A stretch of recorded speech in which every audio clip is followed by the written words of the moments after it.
US president elect જો Biden સાથે પ્રધાનમંત્રી મોદીએ કરી વાતચીત, અભિનંદન પાઠવવા સાથે સંબંધ મજબૂત કરવા કરી ચર્ચા, કોરોના અને જળવાયુ પરિવર્તન મુદ્દે પણ કરી વાત.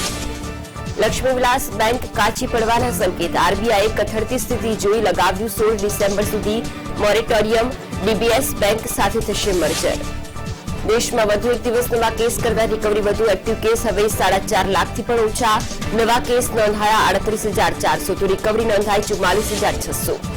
ગુજરાતમાં ફરીથી ઝડપથી વધી રહ્યા છે કેસ, તહેવારો બાદ અમદાવાદમાં પારો 67.8 ઉપર, 24 કલાકમાં 234 કેસ તો રાજ્યમાં નોંધાયા 1125 નવા કેસ.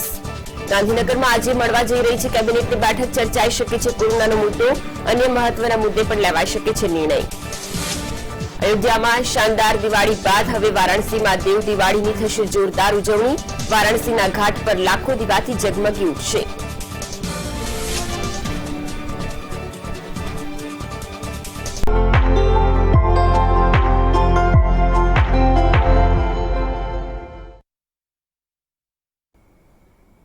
નમસ્કાર, સ્વાગત છે આપનું ટી ટાઈમ ન્યૂઝમાં. હું છું આપની સાથે ફાલ્ગુની.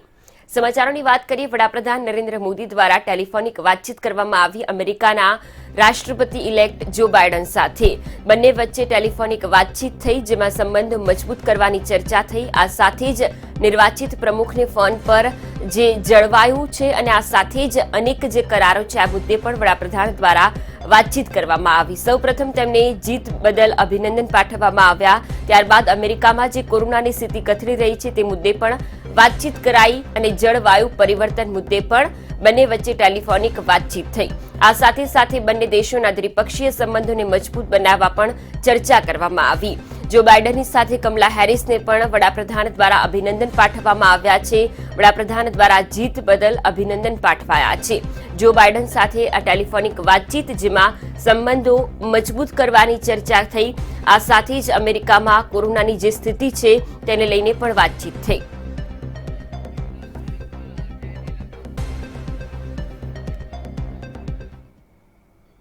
આ તરફ વાત કરીએ લક્ષ્મી વિલાસ બેંક, જેના પર આરબીઆઈ દ્વારા લગામ લગાવવામાં આવી છે.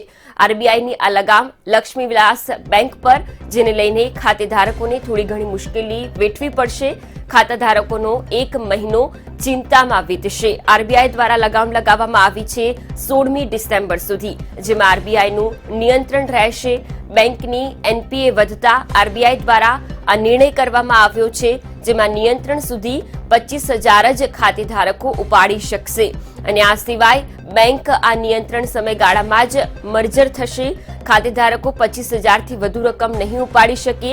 નિયંત્રણના ગાળામાં જ બેંકનું મર્જર કરવામાં આવશે, જેમાં ડીબીએસ બેંક સાથે લક્ષ્મી વિલાસ બેંકનું મર્જર કરાશે. અને રાજ્યના તમામ મોટા શહેરોમાં જ્યારે શાખા છે ત્યારે અનેક ખાતેધારકો કે જેની ચિંતા વધશે. અત્યારે નિયંત્રણ સુધી 25,000 જ ખાતેધારકો ઉપાડી શકે તે પ્રકારનો નિર્ણય લેવામાં આવ્યો છે. તેનાથી વધુ રકમ ખાતેધારકો ઉપાડી નહીં શકે. લક્ષ્મી વિલાસ બેંક કે જેનું મર્જર પણ આ સમયગાળામાં જ થશે, જેમાં 16મી ડિસેમ્બર સુધી આરબીઆઈ દ્વારાનું નિયંત્રણ આ બેંક પર રહેશે. અને ત્યારબાદ ડીબીએસ બેંક સાથે તેનું મર્જર પણ આ સમયગાળાની અંદર કરવામાં આવશે. બેંકની એનપીએ વધી રહી હતી, જેના કારણે આરબીઆઈ દ્વારા આ નિર્ણય લેવામાં આવ્યો છે.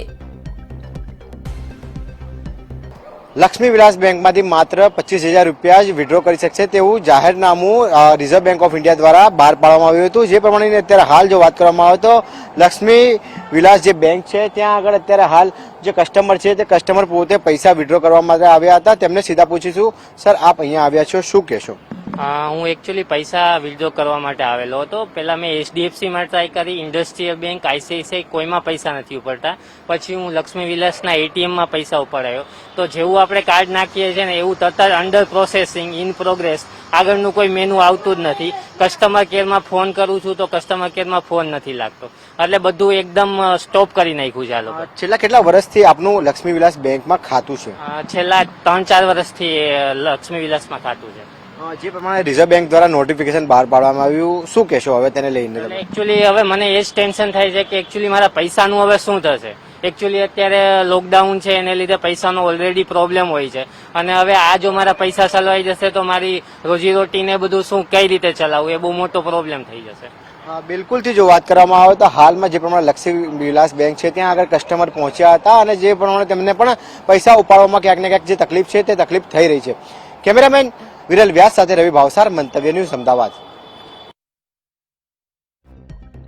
તો ખાતાધારકોનો એક મહિનો જે ચિંતામાં વીતશે, કારણ કે આરબીઆઈ દ્વારા જે નિર્ણય લેવામાં આવ્યો છે તેમાં એક મહિનો એટલે કે 16મી ડિસેમ્બર સુધી લક્ષ્મી વિલાસ બેંક આરબીઆઈના નિયંત્રણ હેઠળ રહેશે. એટલે કે ખાતાધારકો 25,000થી વધુ રકમ ઉપાડી નહીં શકે અને આ એક મહિનાના સમયગાળાની અંદર જ લક્ષ્મી વિલાસ બેંકને ડીબીએસ બેંક સાથે મર્જ કરવામાં આવશે. ખાતેધારકો કે જે અત્યારે મુશ્કેલીમાં મુકાયા છે, અમદાવાદ વાસીઓ સાથે વાતચીત કરી. હવે વાત સુરત વાસીઓની. સુરત વાસીઓને કયા પ્રકારની મુશ્કેલી પડી રહી છે? પૈસા છે નહીં એમ કીધું. તમારું આ જ બેંકમાં ખાતું છે?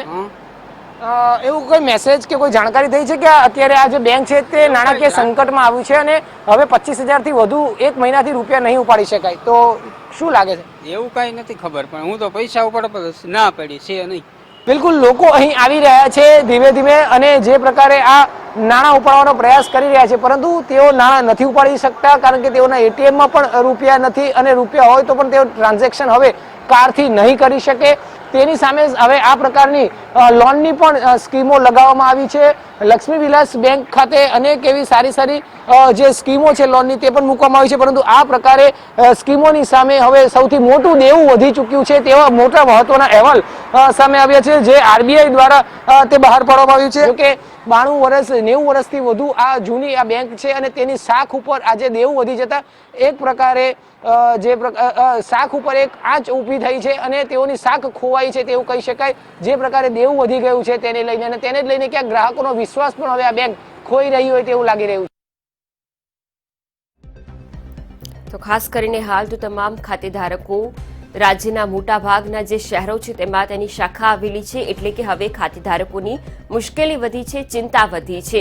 લોકો કે જે બેંકમાં જ રૂપિયા મૂકતા હોય છે ત્યારે હવે ખાસ કરીને જ્યારે ઉપાડ પર રોક લગાવવામાં આવી છે, 25,000 સુધી જ લોકો પૈસા ઉપાડી શકે છે તે પ્રકારનું નિયંત્રણ લાદી દેવામાં આવ્યું છે, જેથી લોકો ચિંતામાં મુકાયા છે. લક્ષ્મી વિલાસ બેંકની એનપીએ વધી જતા આરબીઆઈ દ્વારા નિર્ણય કરવામાં આવ્યો છે અને તેને લઈને જ હાલ ખાતેધારકો ચિંતામાં મુકાયા છે. રાજ્યના તમામ એવા મોટા શહેરો કે જ્યાં લક્ષ્મી વિલાસ બેંકની શાખા આવેલી છે અને તેના અનેક કસ્ટમર્સ છે, ત્યારે તમામ લોકોની ચિંતા વધી રહી જોવા મળી રહી છે. 16 ડિસેમ્બર સુધી આ નિયંત્રણ લાદવામાં આવ્યું છે અને આ જ સમયગાળા દરમિયાન ડીબીએસ બેંક સાથે મર્જર.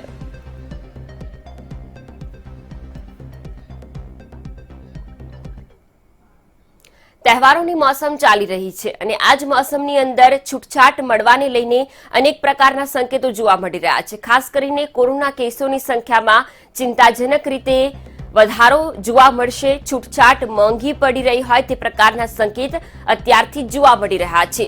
24 કલાકમાં રાજ્યમાં ફરી એક વખત 1125 સુધી દૈનિક કેસનો આંકડો પહોંચ્યો છે. અમદાવાદની અંદર ફરી એક વખત સતત નવા કેસોની સંખ્યા વધી રહી છે. ઘણા સમય ગ્રાફ ઘટ્યો હતો, પરંતુ ફરી એક વખત આ ગ્રાફ ઉપર તરફ જતો જોવા મળી રહ્યો છે. તહેવારોમાં જે ભીડ જામેલી છે, આ ભીડને કારણે કેસો વધવાની ભીતિ સેવાઈ રહી છે. દિલ્હી બાદ હવે અમદાવાદનો વારો છે કે શું તે પ્રકારના સવાલો પણ ઉભા થઈ રહ્યા છે. તહેવારોમાં લોકો દ્વારા જે ભૂલ કરવામાં આવી છે તે ભૂલ લોકોને જ મોંઘી પડશે કે શું? કારણ કે અત્યારે રાજ્યમાં જે પરિસ્થિતિ જોવા મળી રહી છે, છેલ્લા ઘણા સમય બાદ ફરી એક વખત આંકડો 1100 પાર પહોંચ્યો છે. તો બીજી બાજુ અમદાવાદમાં જે સૌ પ્રથમ કેસોની સંખ્યા નોંધાઈ રહી હતી ત્યારબાદ ઘટી હતી છેલ્લા ઘણા સમયથી, પરંતુ ફરી એક વખત અમદાવાદમાં કેસોની સંખ્યાનો ગ્રાફ ઉપર તરફ જોવા મળી રહ્યો છે, જેના કારણે તમામ લોકોની ચિંતા પણ વધી છે. તહેવારોની આ સિઝનમાં મસમોટી ભીડ જામેલી જોવા મળી રહી છે અને આ જ ભીડ કોરોનાને નોતરું દઈ રહી છે.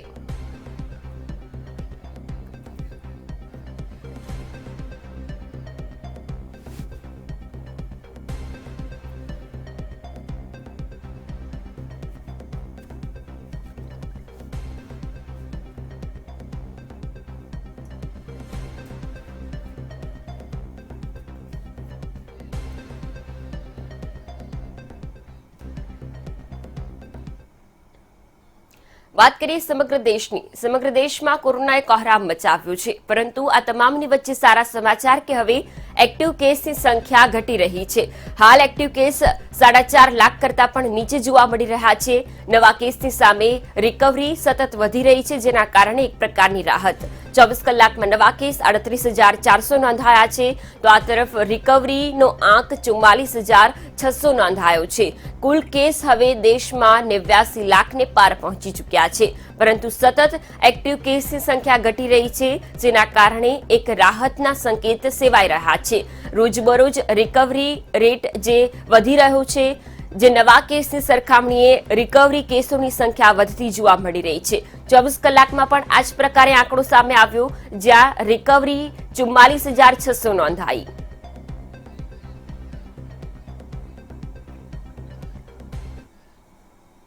સમગ્ર વિશ્વમાં કોરોનાએ કહેરામ મચાવ્યો છે. વાત અમેરિકાની સ્થિતિની. અમેરિકાની સ્થિતિ હાલ પણ બેકાબુ જોવા મળી રહી છે, કે જ્યાં દૈનિક કેસોની સંખ્યા સતત વધવા પામી છે. રોજ 1.25 લાખથી પણ વધુ કેસ નોંધાઈ રહ્યા છે, જેથી તમામ લોકોની ચિંતા વધી છે. સોમવારે જ 1.62 લાખ કેસ નોંધાયા હતા. કેસોની સંખ્યા આ પ્રકારે ઝડપી ગતિએ વધતા 8 દિવસમાં 13 લાખથી પણ વધુ કેસ નોંધાઈ ચૂક્યા છે, અને છેલ્લા ઘણા દિવસથી નિયમિત કેસોની સંખ્યામાં વધારો પણ જોવા મળી રહ્યો છે. અમેરિકામાં રોજબરોજ આ પ્રકારની સ્થિતિ સામે આવી રહી છે. અનેક રાજ્યોમાં તો માસ્ક ફરજિયાત પણ કરી દેવામાં આવ્યા છે. આ સાથે સાથે નવા નિયંત્રણો પણ લાદી દેવામાં આવ્યા છે. ઓહાયોમાં તો રાત્રિ કર્ફ્યુ પણ લગાવી દેવામાં આવ્યું છે. તેમ છતાં પણ કોરોના બેકાબુ બની રહ્યો છે. હવે કુલ કેસ 1.16 કરોડને પાર અમેરિકામાં પહોંચી ચૂક્યા છે, તો મૃત્યુઆંક હવે 2.5 લાખ પર પહોંચી ચૂક્યો છે. અનેક દર્દીઓ જે કોરોનાને માત આપી નથી શકતા. આ સ્થિતિ અમેરિકાની છે કે જે હજુ પણ બેકાબુ છે. શરૂઆતથી જ અમેરિકામાં સ્થિતિ બેકાબુ જોવા મળી હતી. આટલા સમયગાળા બાદ પણ સ્થિતિ બેકાબુ છે. સોમવારે જ 1.62 લાખ કેસના સામે આવ્યા છે. ભારતમાં બાયોટેકની કોરોના વેક્સિનની ત્રીજા સ્ટેજની ટ્રાયલની શરૂઆત અમદાવાદમાં થઈ ચૂકી છે. અમદાવાદ સિવિલ અને સોલા સિવિલમાં ડેટાબેઝ તૈયાર થઈ ચૂક્યા છે, અને દર્દીની સહમતિ બાદ ટ્રાયલ શરૂ કરવામાં આવ્યા છે. કંપનીએ કોરોના વેક્સિનના રસીકરણને લઈને ICMR સાથે ભાગીદારી કરી છે. પરીક્ષણની પરીક્ષા. અમદાવાદમાં કોરોના વેક્સિનનું પરીક્ષણ શરૂ થયું. ત્રીજા તબક્કા માટેના પરીક્ષણનો પ્રારંભ.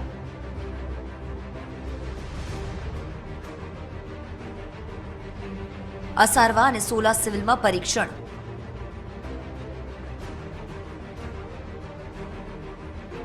ભારત બાયોટેક અને ICMR દ્વારા પરીક્ષણ. હૈદરાબાદની ભારત બાયોટેક કંપની અને ICMRએ પરીક્ષણ શરૂ કર્યું છે. ગુજરાતમાં ગાંધીનગર અને અમદાવાદમાં 4 હોસ્પિટલોમાં તેનું ટ્રાયલ શરૂ કરાયું છે. જોકે આ ટ્રાયલ પહેલા દર્દીની સંમતિ લેવામાં આવી છે. જે દર્દીઓ ખૂબ ગંભીર છે તેમની પસંદગી કરવામાં આવી છે. ભારત બાયોટેક દુનિયાની એકમાત્ર વેક્સિન કંપની છે જેની પાસે જૈવ સુરક્ષા સ્ટેજ 3નું ઉત્પાદન કરવાની સુવિધા છે. ગયા મહિને કંપનીએ કહ્યું હતું કે તેમણે પહેલા અને બીજા સ્ટેજનું ટેસ્ટિંગ સફળતાપૂર્વક પૂર્ણ કરી લીધું છે. અમદાવાદ સિવિલના એડિશનલ સુપ્રિન્ટેન્ડન્ટ ડોક્ટર રજીશ પટેલે કહ્યું કે હાલ ડેટાબેઝ તૈયાર કરી લેવાયું છે. જેવું કેન્દ્રનો આદેશ શરૂ થશે કે આગામી પ્રક્રિયા હાથ ધરાશે. પણ એની પૂર્વ ભૂમિકા સંપૂર્ણ રીતે તૈયાર કરી બધો ડેટાબેઝ ક્રિએટ કરી લેવામાં આવ્યો છે. સેન્ટરમાંથી જેવો આદેશ થયો કે ડેટાબેઝ ક્રિએટ કરો, ઇટ હેઝ બીન ક્રિએટેડ. ભારતમાં હાલ 26,000 લોકો પર પરીક્ષણ.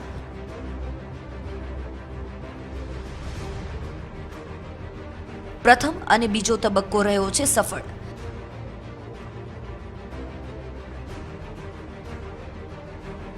$26,000 દર્દીઓને 2 ડોઝ અપાશે.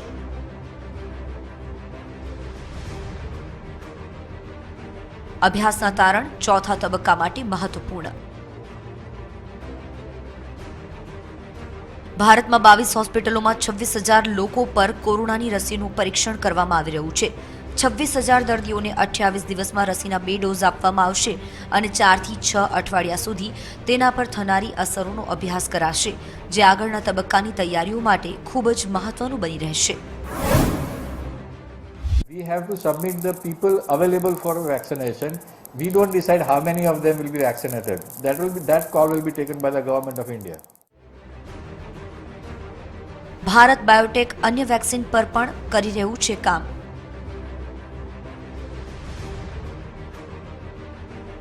નાકના વાટે ડ્રોપ સ્વરૂપે આવી શકે છે અન્ય વેક્સિન.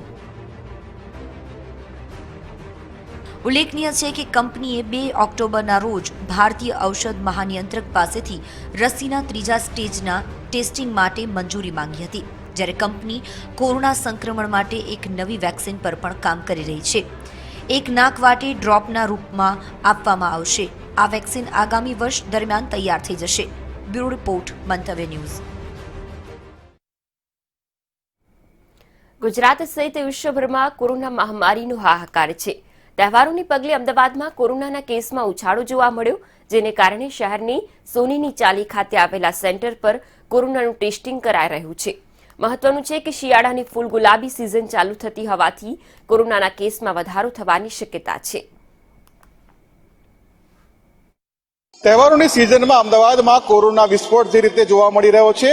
અમદાવાદમાં અલગ અલગ વિસ્તારોમાં આવેલા કોરોના ચેકપોસ્ટમાં મોટી સંખ્યામાં શહેરીજનો કોરોના ટેસ્ટ કરાવવા માટે પહોંચી રહ્યા છે. ખૂબ જ મહત્વનું છે કે તહેવારો પહેલા જે પ્રકારે બજારોમાં ખરીદી માટે લોકોની ભીડ જોવા મળી હતી અને તહેવારોના દિવસોમાં જે પ્રકારે મંદિરોમાં પણ લોકોની ભીડ જોવા મળી, ખાસ તો સોશિયલ ડિસ્ટન્સ જળવાયું ન હતું. પરંતુ આ તમામ બાબતો વચ્ચે ચિંતાજનક સમાચાર એ છે કે અમદાવાદ શહેરમાં કોરોનાના કેસોની સંખ્યા વધી રહી છે અને જે પ્રકારે અત્યારે જોઈ શકાય છે કે કોરોના ચેકપોસ્ટ ઉપર મોટી સંખ્યામાં શહેરીજનો પહોંચી રહ્યા છે અને કોરોના રિપોર્ટ કરાવી રહ્યા છે અને કોર્પોરેશન દ્વારા તમામ જે લોકો ટેસ્ટિંગ માટે આવી રહ્યા છે, જેમાંથી જે લોકો પોઝિટિવ આવે તેમને હોમ ક્વોરન્ટાઇન અથવા તો હોસ્પિટલ રિફર કરવાની કામગીરી હાથ ધરવામાં આવી છે. પરંતુ ચિંતાજનક સમાચાર અમદાવાદ માટે છે, કારણ કે કોરોનાના કેસોમાં વધારો થઈ રહ્યો છે. કેમેરા પર્સન નીતિન બગલા સાથે ભાવેશ રાજપૂત, મંતવ્ય ન્યૂઝ, અમદાવાદ. આ તરફ વાત કરીએ, આજરોજ મુખ્યમંત્રીની અધ્યક્ષતામાં કેબિનેટ બેઠકનું આયોજન કરવામાં આવ્યું છે. રાજ્યના વિવિધ મુદ્દા પર આ બેઠકની અંદર ચર્ચા કરવામાં આવશે. કોરોનાના જે કેસો રાજ્યની અંદર વધી રહ્યા છે તે મુદ્દે પણ આ બેઠકની અંદર ચર્ચા થઈ શકે છે. તો બીજી બાજુ શાળા કોલેજ શરૂ કરવા અંગે પણ આ બેઠકની અંદર સમીક્ષા કરવામાં આવશે. મગ, અડદ અને સોયાબીનની ખરીદી મુદ્દે પણ બેઠકની અંદર સમીક્ષા થઈ શકે છે. તો ખેડૂતોને કૃષિ સહાય ચૂકવવા અંગે પણ આ બેઠકમાં ચર્ચા કરવામાં આવી શકે છે. આ તમામ વિવિધ મુદ્દાઓને લઈને આજરોજની કેબિનેટની બેઠકમાં ચર્ચા થઈ શકે છે. મુખ્યમંત્રીની અધ્યક્ષતામાં આ કેબિનેટની બેઠકનું આયોજન, જેમાં તમામ લોકોની ઉપસ્થિતિમાં વિવિધ મુદ્દે ચર્ચા થશે. ખાસ કરીને શાળા કોલેજ હવે શરૂ થવા જઈ રહી છે, ત્યારે તેને લઈને પણ આ બેઠકની અંદર ચર્ચા થઈ શકે છે. તો બીજી બાજુ લાભ પાંચમથી તમામ માર્કેટિંગ યાર્ડ ફરી ધમધમતા થશે, ત્યારે મગ, અડદ સહિતના કઠોળની ખરીદીને લઈને પણ આ બેઠકની અંદર ચર્ચા કરવામાં આવી શકે છે. આ તરફ સૌથી મહત્વનો મુદ્દો રહેશે કોરોનાના કેસો વધી રહ્યા છે. રાજ્યની અંદર ફરી એક વખત કોરોનામાં ચિંતાજનક કેસો વધતા આ મુદ્દે પણ ચર્ચા થઈ શકે.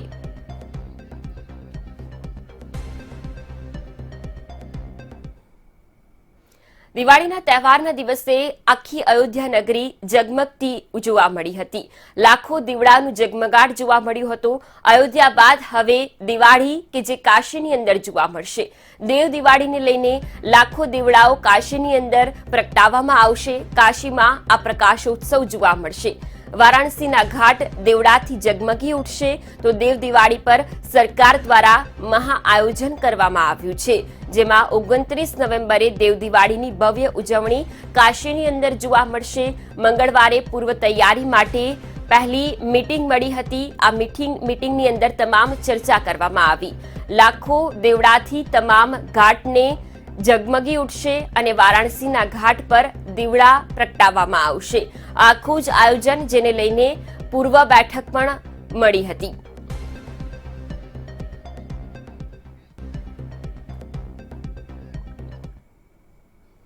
વાત કરીએ, વડોદરા વાઘોડિયા બ્રિજ પર અકસ્માતની ઘટના બની હતી. અકસ્માત થતા જ થોડા સમય માટે ટ્રાફિક જામ પણ સર્જાયો હતો વડોદરા વાઘોડિયા બ્રિજ પર, કે જ્યાં અકસ્માતની ઘટના સામે આવી હતી. વાઘોડિયા ચોકડીના બ્રિજ પર કન્ટેનર અને ટેમ્પો વચ્ચે રાત્રિના સમયગાળા દરમિયાન આ અકસ્માત સર્જાયો. અકસ્માતમાં 7થી પણ વધુ લોકોના મોતની આશંકા સેવાઈ છે. અકસ્માતમાં 18થી પણ વધુ લોકો ઇજાગ્રસ્ત થયા છે. હાલ ઇજાગ્રસ્તોને સારવાર હેઠળ એસએસજી હોસ્પિટલ ખસેડાયા છે. તો બીજી બાજુ અનેક લોકો આ અકસ્માતમાં મોતને ભેટ્યા હોવાની આશંકા છે. પોલીસ અને ઘાયલોના પરિવારજનો હોસ્પિટલ પહોંચી ચૂક્યા છે.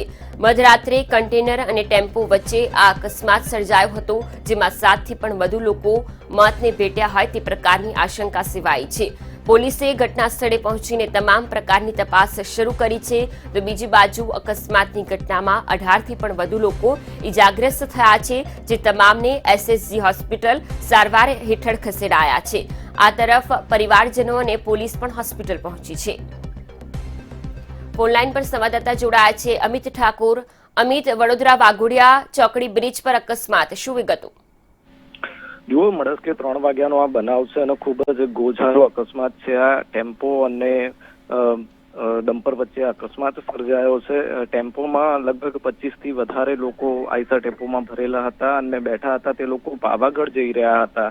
આ દરમિયાન મળસ કે 3 વાગે વાઘોડિયા ચોકડી વડોદરા નજીક નેશનલ હાઈવે પર આ ગંભીર અકસ્માત થયો છે અને અકસ્માત એટલો ગંભીર હતો કે તમામ જે લોકો હતા તે તમામ લોકોને ઈજા થઈ છે અને માહિતી એવી આવી રહી છે કે આ ઘટનામાં 10થી વધુ લોકોના મોત થયા છે. આ તમામ જે મૃતદેહો છે અત્યારે વડોદરાની સયાજી હોસ્પિટલ ખાતે ખસેડવામાં આવ્યા છે, જ્યારે ઈજાગ્રસ્તો છે તેમને પણ સયાજી હોસ્પિટલ ખાતે ખસેડાઈને સારવાર આપવામાં આવી રહી છે. અત્યારે વડોદરાના કલેક્ટર, એસડીએમ સહિતના અધિકારીઓ સયાજી હોસ્પિટલ પહોંચ્યા છે અને તમામ જે એક્સિડન્ટને લઈને માહિતી છે તે મેળવવામાં આવી રહી છે. એટલે પ્રાથમિક વિગત અત્યારે આવી રહી છે કે 10થી વધારે લોકોના મોત થયા છે અને 15થી વધુ લોકો આમાં ઈજાગ્રસ્ત છે અને જે મૃતદેહ છે તે હોસ્પિટલમાં રાખવામાં આવ્યા છે. મૃત્યુનો આંક પણ વધી શકે છે તેવી શક્યતા દર્શાવવામાં આવી રહી છે. અત્યારે પ્રાથમિકતા જે ઈજાગ્રસ્ત લોકો છે તેમને સારવાર આપવા માટેની છે અને વહીવટી તંત્ર ત્યાં ખડે પગે છે. જી બિલકુલ અમિત, આભાર તમામ જાણકારી બદલ. તો અકસ્માત કે ગોઝારો અકસ્માત સાબિત થયો, જેમાં અનેક લોકો મોતને ભેટી ચૂક્યા છે. તો આ તરફ અનેક લોકો ઇજાગ્રસ્ત, જેમને હાલ સારવાર આપવામાં આવી રહી છે. એસએસજી હોસ્પિટલમાં તમામ લોકોને ખસેડવામાં આવ્યા છે અને તેમાંથી અનેક લોકો ગંભીર છે, જેમાં મૃત્યુઆંક વધે તેવી શક્યતા.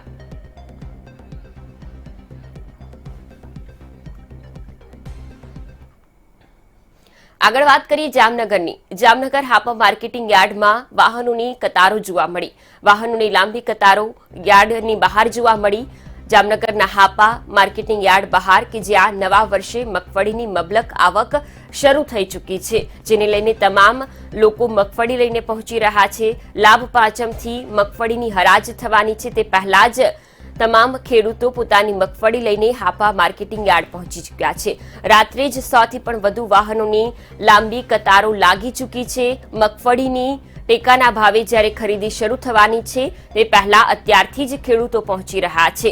હાપા માર્કેટિંગ યાર્ડની બહાર કે જ્યાં મસમોટી વાહનોની કતારો જોવા મળી રહી છે. મગફળીની બબલક આવકની શરૂઆત થઈ ચૂકી છે.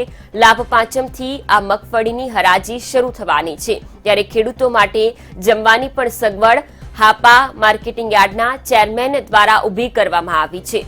રાત્રિ દરમિયાન જ 100થી પણ વધુ વાહનો આવી પહોંચ્યા હતા માર્કેટિંગ બહાર. તો આ તરફ તમામ ખેડૂતો જે આવી રહ્યા છે હાપા માર્કેટિંગ, તે તમામ ખેડૂતો માટે ભોજનની વ્યવસ્થા પણ ચેરમેન તરફથી કરાઈ છે.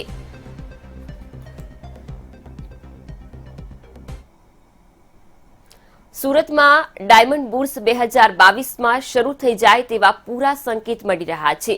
કોવિડ-19 મહામારીને કારણે લોકડાઉન બાદ પ્રકાશના પર્વ દિવાળીથી બજારમાં સકારાત્મક માહોલનું સર્જન થયું છે અને હવે ડાયમંડ માર્કેટની ઘણી કંપનીઓ મુંબઈથી શિફ્ટ થાય તેવું વેપારી આલમમાં ચર્ચા રહ્યું છે, જે સુરતને વિશ્વ ડાયમંડ માર્કેટમાં એક અલગ જ સ્થાને પહોંચાડશે. ડાયમંડથી વાગશે ડંકો, સુરત શિફ્ટ થશે મુંબઈથી ડાયમંડ માર્કેટ.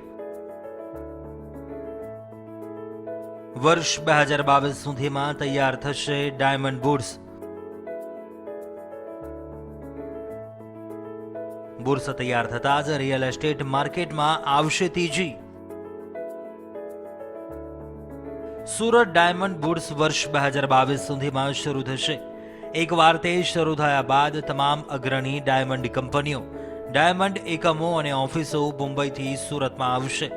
તેમાંથી કેટલાક પહેલેથી જ શહેરમાં આવી ગયા છે. તેનાથી સુરતમાં ડાયમંડ બિઝનેસને બળ મળવાની સાથે સાથે શહેરની પ્રગતિ પણ થશે. તેના પરિણામે રોજગારની નવી તકોનું સર્જન થશે તેમજ કામદારો અને કર્મચારીઓની એફોર્ડેબલ હાઉસિંગની માંગ વધશે. આ ઉપરાંત લોકડાઉનમાં મંદ પડેલો ઉદ્યોગ ડાયમંડ બુટ્સના લોકાર્પણ પહેલા જ 100% એફિશિયન્સી સાથે ધમધમતો થશે તેવી સુરત ડાયમંડ એસોસિએશનના મંત્રી દામજી માવાણીને આશા છે. બધા અર્થતંત્રો ફરીથી ધમધમવા લાગ્યા છે અને આગામી 2021માં આ બધા દેશો પુનઃ ફરીથી ધમધમવા લાગશે અને અમને આશા છે કે આ બધા દેશોમાં ડાયમંડની માંગ ઊભી થશે અને આગામી દિવસોમાં આ માંગ ઊભી થતાં અહીંયા પણ ફરીથી 100% એફિશિયન્સીમાંથી આ ઉદ્યોગ બેઠો થશે. દિવાળીમાં આવી તેજી હવે વર્ષ 2021માં દોડતું થશે ડાયમંડ ઉદ્યોગ. ડાયમંડ ચમકશે તો રિયલ એસ્ટેટ થશે દોડતું. દિવાળીને કારણે બજારમાં નોંધપાત્ર સુધારો આવ્યો છે અને લોકોમાં ઉજ્જવળ ભવિષ્ય માટેની આશા જન્મી છે. સુરત ગુજરાતનું બીજા નંબરનું સૌથી મોટું શહેર છે અને ભારતમાં ટોચના રેન્ક ધરાવતા સ્માર્ટ સિટીઝ પૈકીનું એક છે. રોકાણકારો માટે આ ઉત્તમ સમય છે કારણ કે સુરત શહેર વૃદ્ધિની દિશામાં ઝડપથી આગળ વધી રહ્યું છે. સુરતમાં ટેક્સટાઇલ, ડાયમંડ અને રિયલ એસ્ટેટ માર્કેટ સહિતના ચાવીરૂપ સેક્ટરમાં તેજી જોવાઈ રહી છે. માઇક્રો માર્કેટ્સ વચ્ચે જોડાણને સરળ બનાવતા માળખા, સારી હેલ્થકેર અને શૈક્ષણિક સંસ્થાઓ શહેરની જીવનશૈલી ઉપર સકારાત્મક અસર પેદા કરશે. વરાછા સૌથી વધારે મેદાન મારશે. રેસિડેન્શિયલ અને કોમર્શિયલ રિયલ એસ્ટેટની માંગ સાથે વરાછા અને મોટા વરાછા પોઝિટિવ ટ્રેક ઉપર છે. સુરત શહેરમાં તમામ વિકાસ કામગીરીનો લાભ વરાછા વિસ્તારને થશે કારણ કે મોટા ભાગના ટેક્સટાઇલ અને ડાયમંડ બિઝનેસ અહીં આવેલા છે તેમજ આ ઉદ્યોગોમાં કામ કરતા લોકો આસપાસના વિસ્તારમાં જ રહેવાનું પસંદ કરે છે. સંજય મહંત સાથે બ્યુરો રિપોર્ટ, મંતવ્ય ન્યૂઝ. આ સાથે જ ટી ટાઈમ ન્યૂઝમાં હાલ બસ આટલું જ. વધુ સમાચારો માટે આપ લોગ ઇન કરો મંતવ્યન્યૂઝ.com પર. નમસ્કાર.